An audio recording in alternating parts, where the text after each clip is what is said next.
x moins 4 correspond à une parabole. Puis une parabole, ben, le domaine d'une parabole, c'est les réels.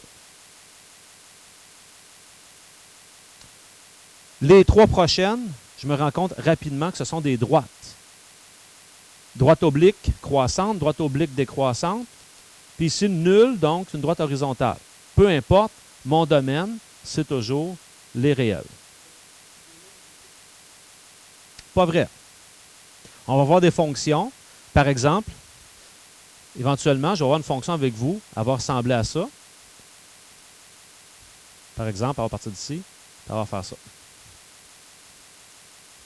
Je vais me rendre compte que cette fonction-là, la fonction racine carrée, je n'ai pas les réels.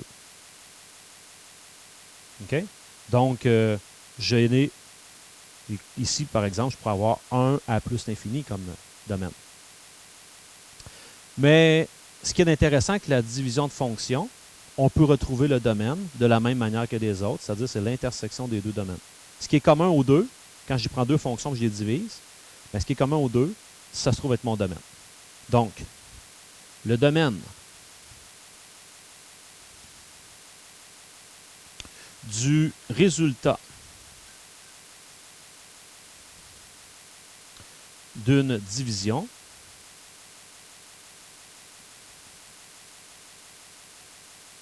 est obtenu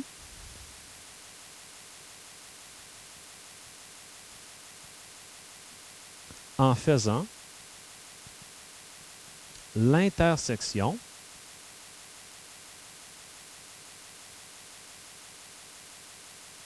des domaines. Ça, c'est le même principe que la somme, la différence, la multiplication. Je vais ajouter un « et ».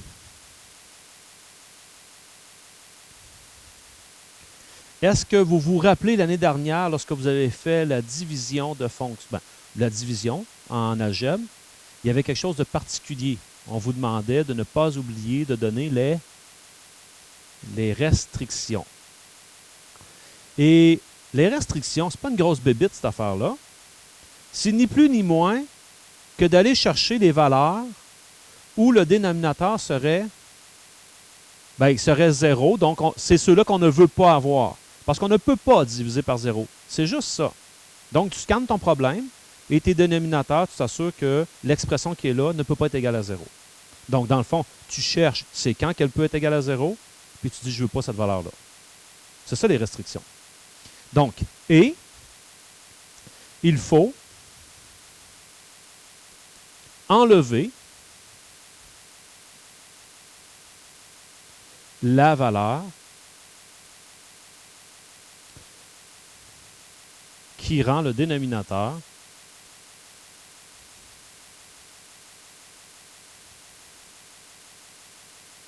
égal à 0.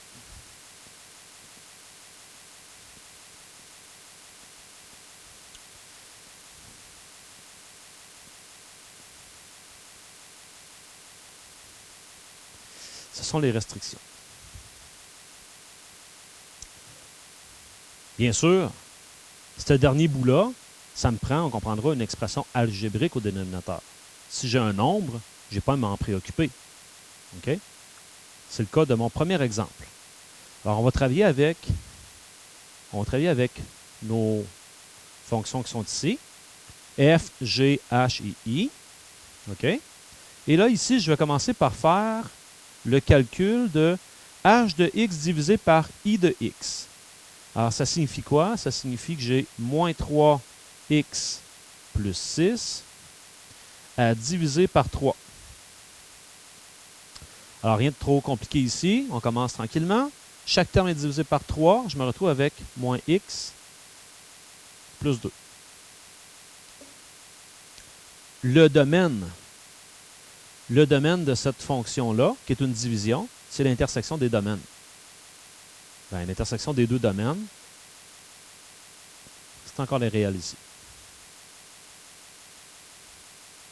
Je peux le constater parce que j'obtiens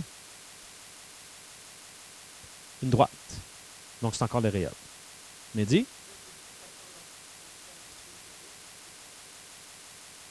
Malheureusement, non. Non. Tu me dis, c'est tout le temps les réels. Je t'ai dit, pas tout à fait. Je t'ai donné un exemple. Je pourrais te donner un autre exemple si tu veux. Tu as l'air d'un gars assez sceptique.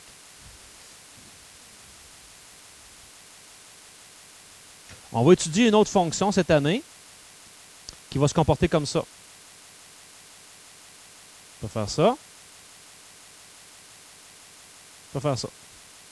On va se rendre compte qu'à un certain moment donné, mettons ici, mettons à -2 pour celle-là, aucune valeur possible. Elle s'y approche, mais elle n'y touche jamais. Mais le domaine de ça, ça serait tous les réels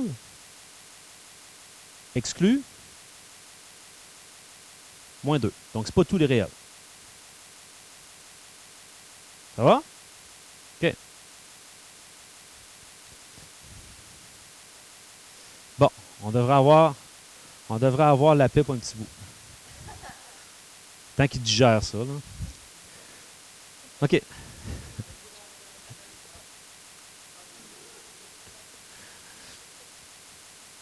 H de x divisé par G de x. OK. Alors, je vais l'écrire ici. Moins 3x plus 6 divisé par x plus 4. Oh boy, OK. Là, on arrive avec la division par crochet. Donc, dans la bulle, petit rappel, on va regarder, voir comment on fait ces choses-là. Donc, la division par crochet dit que tu fais moins 3x plus 6 et qu'on divise ça par x plus 4. Malheureusement, non. Donc, le principe était le suivant. Je dois, OK, s'il vous plaît, je dois trouver une valeur qui vient égaliser mon premier terme ici en multipliant par ici. Donc,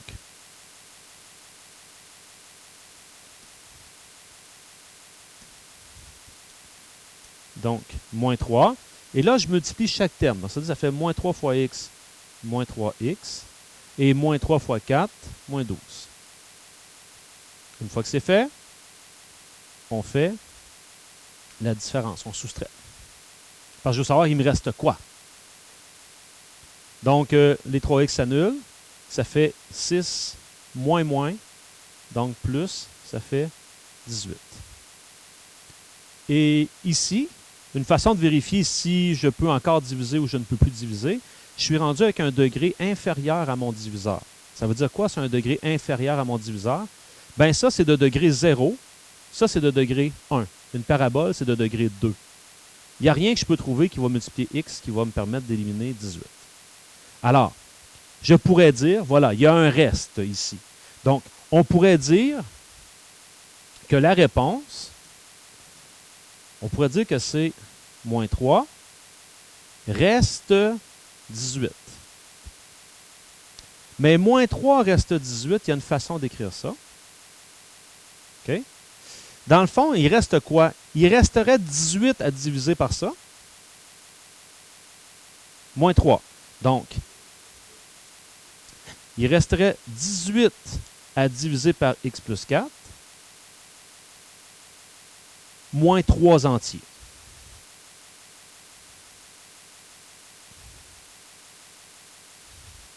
Le domaine. Bon. J'avais ici deux droites.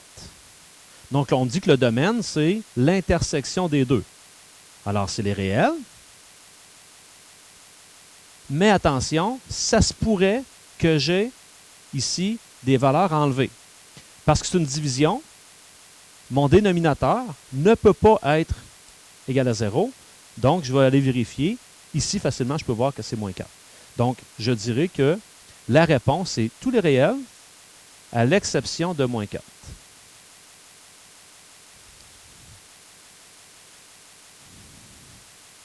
Maintenant qu'il est peut-être, je dis peut-être, les probabilités sont peu élevées, mais il est peut-être remis de ses émotions.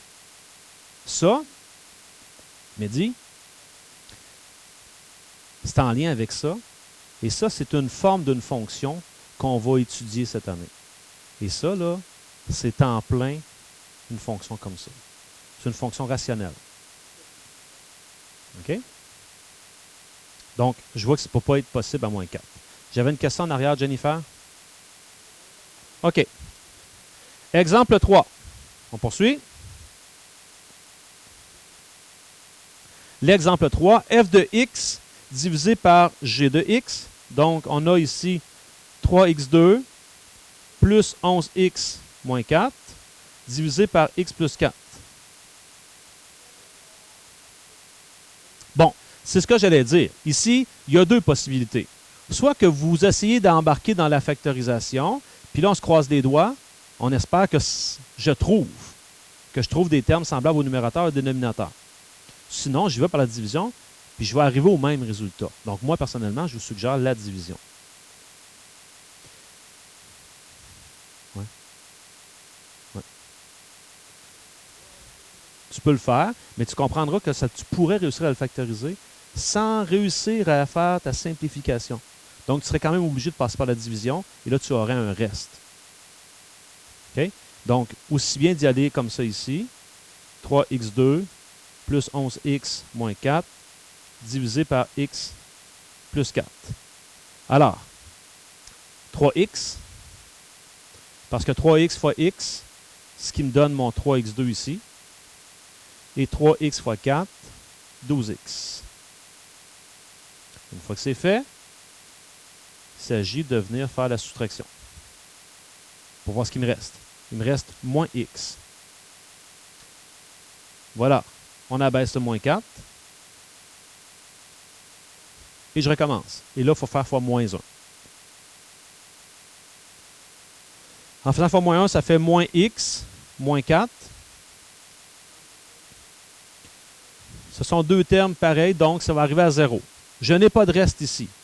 Donc, ça signifie que la division me donne 3x moins 1. Encore une fois ici, ce sont les réels différents de moins 4.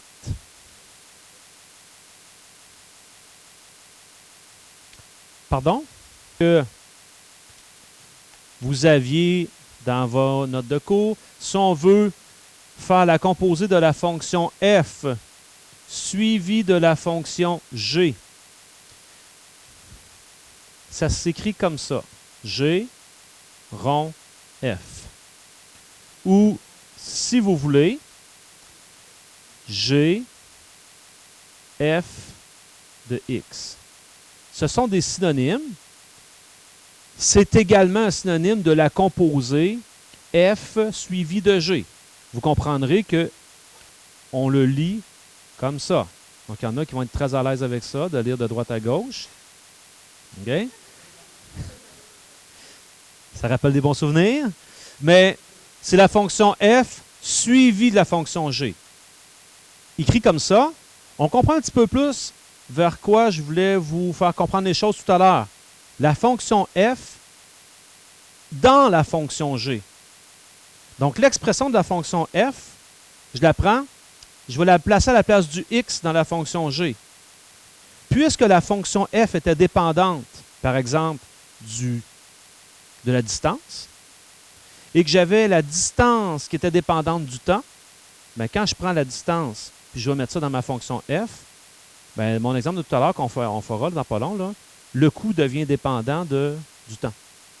Parce que le temps vient influencer la distance dans les deux cas. OK. Mais en même temps, c'est pas si important que ça, parce que moi-même, avec Marie-Josée, on a cherché un petit bout pour trouver un exemple qui donnait du sens. Mais c'est pas tout le temps nécessaire d'aller chercher un sens là, concret à tout ce qu'on fait. Mais on en a trouvé un, puis après ça, bien, on l'applique. C'est souvent très algébrique ce qu'on fait. Bon, on obtient la règle de quelle manière? Ben, j'ai dit que c'était en substituant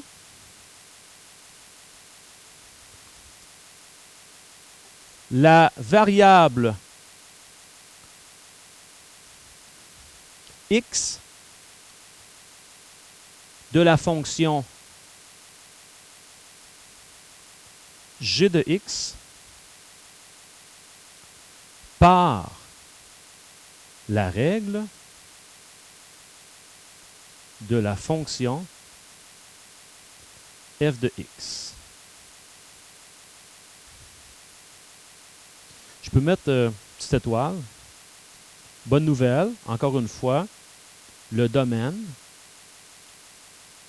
sera l'intersection des deux domaines.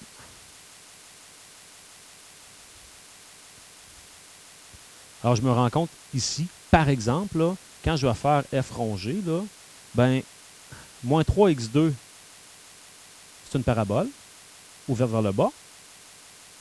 X plus 1, c'est une droite. Domaine, c'est des réels. Domaine, c'est des réels. Je suis convaincu que l'intersection des deux va me donner le réel comme domaine. OK. Allons voir.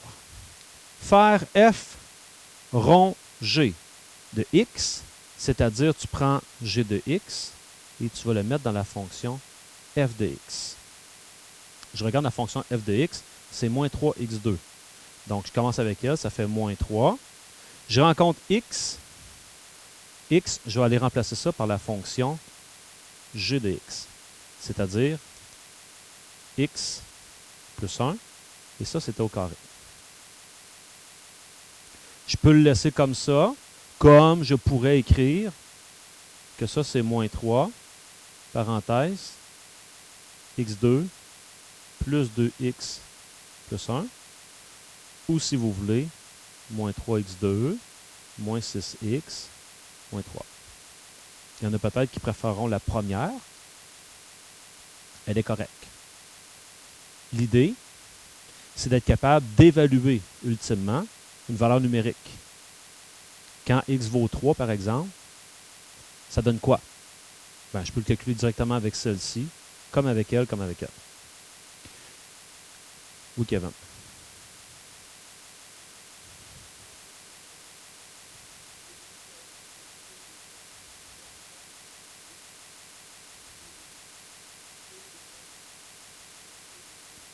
Hmm.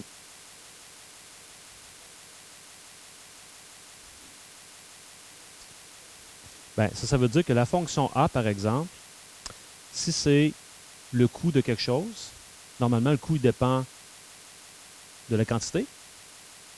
Mais toi, ce n'est pas la quantité que tu as, c'est, disons, le nombre de jours.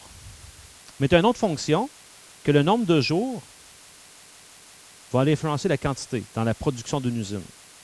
OK? Ça veut dire que tu pourrais trouver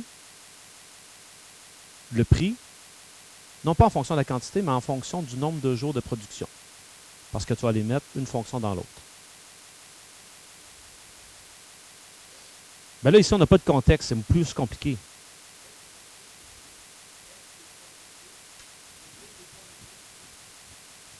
Voilà. Dans le F. C'est en plein ça. OK? Si je fais l'inverse, ça se peut aussi faire l'inverse. La fonction g, rond f de x, ça veut dire f de x dans g de x. Donc, je prends la fonction g de x, qui se trouve à être x, donc, moins 3x2, plus 1. Bon, ben ça fait moins 3x2, plus 1.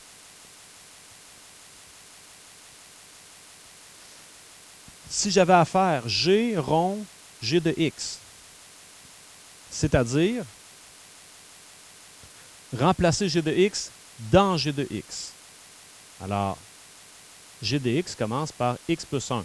Donc, mon x, je le remplace par la fonction g de x, qui est x plus 1. Donc, ça fait x plus 1, plus 1. Ça fait x plus 2.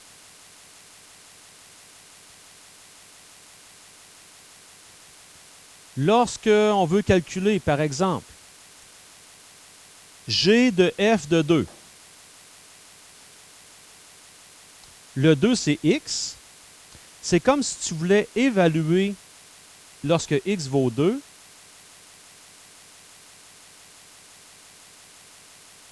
c'est comme si tu voulais évaluer x vaut 2 là-dedans. C'est la même affaire. Tu pourrais faire g rond f, puis à remplacer par 2. OK? Donc, ça veut dire que tu pourrais faire, reprenons-lui ici, moins 3, 2 au carré, plus 1. Priorité des opérations, moins 3 fois 4 plus 1, qui donne moins 11. Ou, la logique même. Ça signifie quoi ça, faire G de f de 2? Ça veut dire, tu prends f de 2, puis tu vas remplacer ça dans G. Donc, je pourrais décider de calculer f de 2, ça donne quoi? F de 2, je m'en viens ici, moins 3 fois 2 au carré, ça fait moins 12. Et aller mettre ce f de 2-là dans G. Donc, faire G de moins 12. G de moins 12, c'est moins 12 plus 1 qui donne moins 11. Plus long, mais on voit qu'on arrive au même résultat. Myriam?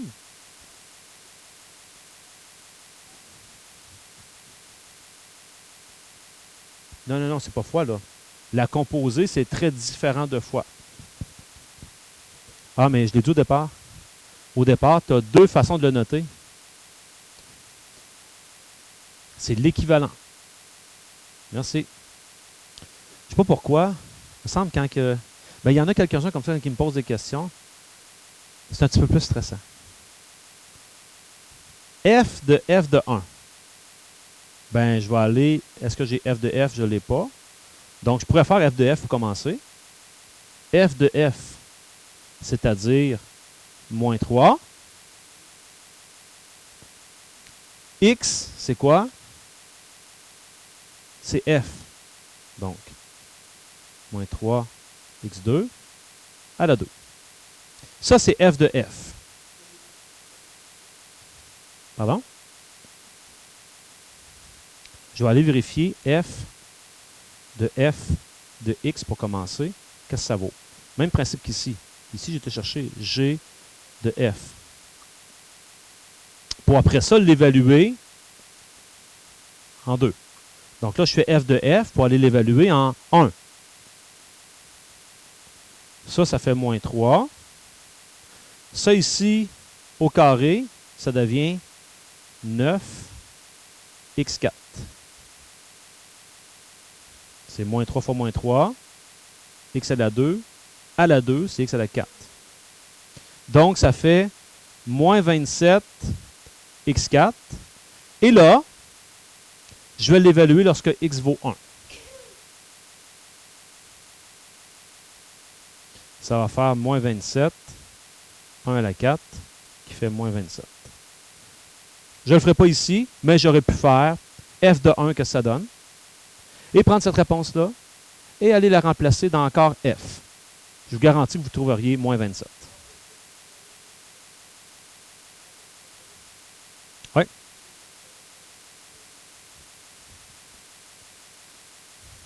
C'est bon? Et je vais terminer avec mon exemple.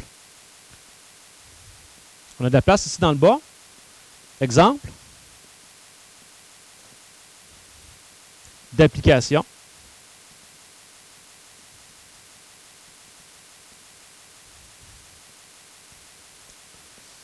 Je vais commencer par définir des variables pour qu'on comprenne bien.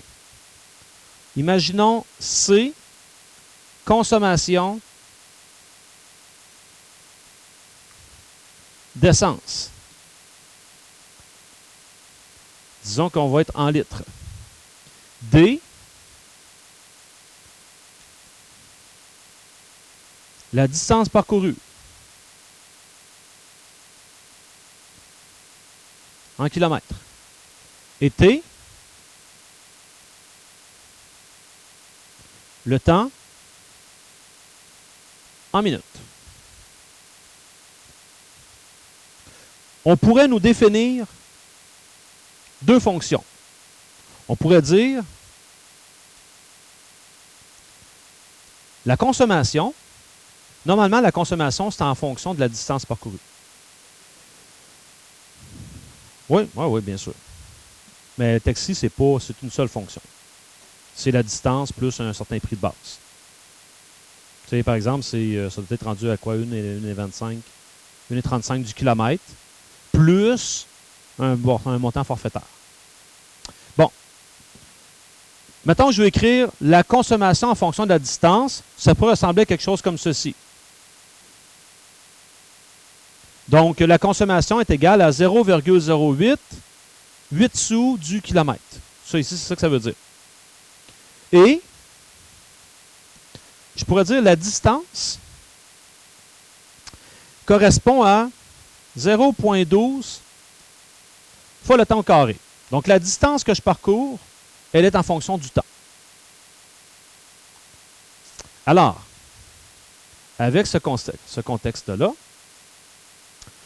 je pourrais m'intéresser à C rond D. C'est quoi? Alors, calculons-le, puis après ça, réalisons ce qui se passe. C rond D, ben, D est en fonction du temps. Donc, ça ici, c'est comme faire la consommation en fonction de ça ici, comme ça. Faire ceci avec ce qu'on vient de voir, c'est-à-dire, c'est de prendre la fonction D de T, qui est ici, et aller remplacer dans la fonction C. Alors ça, c'est de faire 0,08. Je rencontre D, donc, fois 0,12 T à la 2, qui me donne 0,0096 T2. Ça, c'est quoi, ça? Ça, là, c'est la consommation d'essence selon le temps. Consommation selon le temps. Ça veut dire que ça va te permettre de calculer c'est quoi ta consommation d'essence selon le temps. Alors qu'ici, ta consommation d'essence, tu ne peux pas le calculer selon le temps. C'est la consommation, tu peux la trouver selon la distance. Mais, par la bande, ta distance, tu peux finir par la trouver par le temps. Alors, juste un problème comme ça, vous auriez réussi à le faire pareil. Selon un certain temps, combien que ça va te coûter, tu aurais rentré ça là, puis après ça, tu aurais été plugué ta réponse ici.